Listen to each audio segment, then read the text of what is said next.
May 16th, 1686.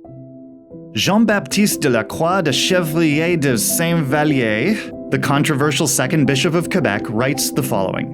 We arrived at a place called glacial Saint-Jean-Baptiste. Here the river falls madly from a height of 60 feet, forming a huge waterfall that thick fog envelops. The tumult of the falls far warns mariners descended in canoes. And that is the first colonial record we have of Grand Falls in New Brunswick, where the St. John River drops 23 meters into a sheer, winding, and it must be said, gorgeous gorge. It's a fun historical tidbit, but I'm also including it to get you thinking about time. 1686 was forever ago, before the steam engine, before the piano, before even the flush toilet. But as with Chaudière Falls last time, Grand Falls and its gorge let us dive into geological time. Here we can find 3 stories told simultaneously, each on their own dizzying timescale, all of them making 1686 seem like 5 minutes ago.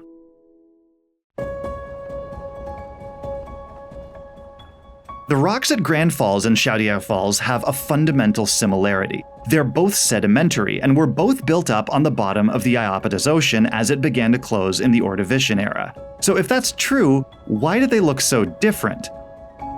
We've got sharp bands of green and red strata at Chaudière, and massive lumpy dark gray formations with lines of white at Grand Falls. Well, despite coming from the same source, they have one disparity that it turns out makes all the difference. Chaudière Falls is part of the Sillery Formation. Its sediments were laid down deep on the Iapetus seabed. But Grand Falls is part of the Whitehead Formation. The marine environment that gave rise to these sedimentary rocks was much shallower. And that's it. So why would the depth of the water matter so much? Because shallow water means more life. This is all limestone, calcium carbonate, and not all, but the vast majority of limestone on Earth is formed from the compression of billions of corals and shells. This gorge is the sum total of millions and millions of generations of ancient marine life squashed by geological processes into rock.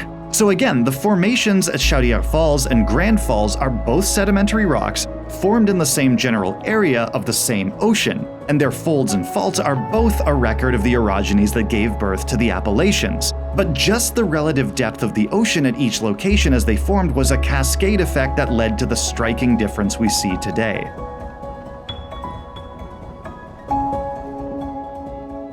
Like pretty much every square meter of Canada, Grand Falls was impacted by the last ice age and the advance and retreat of glaciers. In this case, the gorge itself owes its existence to the power of glacial meltwater blasting through what is now the St. John River as the Laurentide ice sheet melted.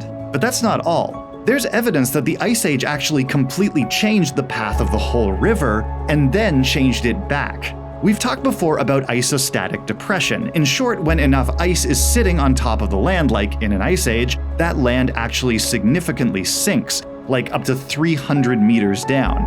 And it can sink differentially depending on the kind of rock, thickness of the land, and how much ice cover it has. That all means that during and immediately after the ice age, there's a totally different topography here, which would naturally change the course of the river as water seeks its level. And we've also talked about isostatic rebound. Once the ice melts, the land is free to bounce back to its old height. So that process diverted the St. John River and then, eventually, reverted it to its present course, where the gorge was carved.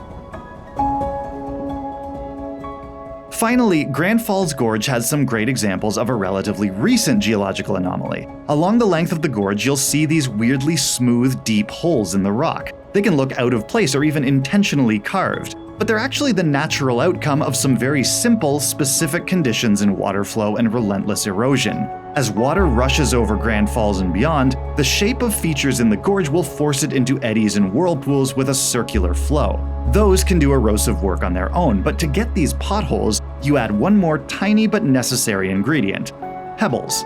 Big enough to be abrasive, small enough to get trapped in the churn of water, harder than the surrounding rock.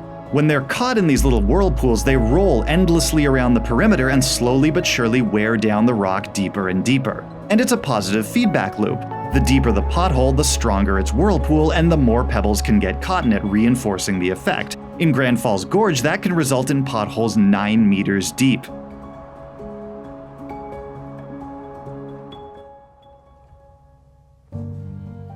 Just like Chaudière Falls, Grand Falls geology can tell us simultaneous stories on massively different timescales, and show us how even close-by events, when viewed in geologic time, can result in massively different outcomes. It may feel like the 350-ish years between us and Mr. Saint-Vallier is forever, but those potholes could have taken 10 times that long to be carved. The glaciers that diverted the St. John River are 43 times further back, and the origins of the Whitehead Formation and the Ordovician, 1,285,714 times further back.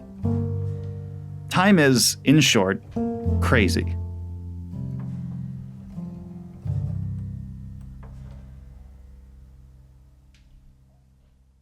If you're enjoying these videos, consider throwing me a few bucks a month on Patreon. It is the best possible thing you can do to ensure that they will keep coming.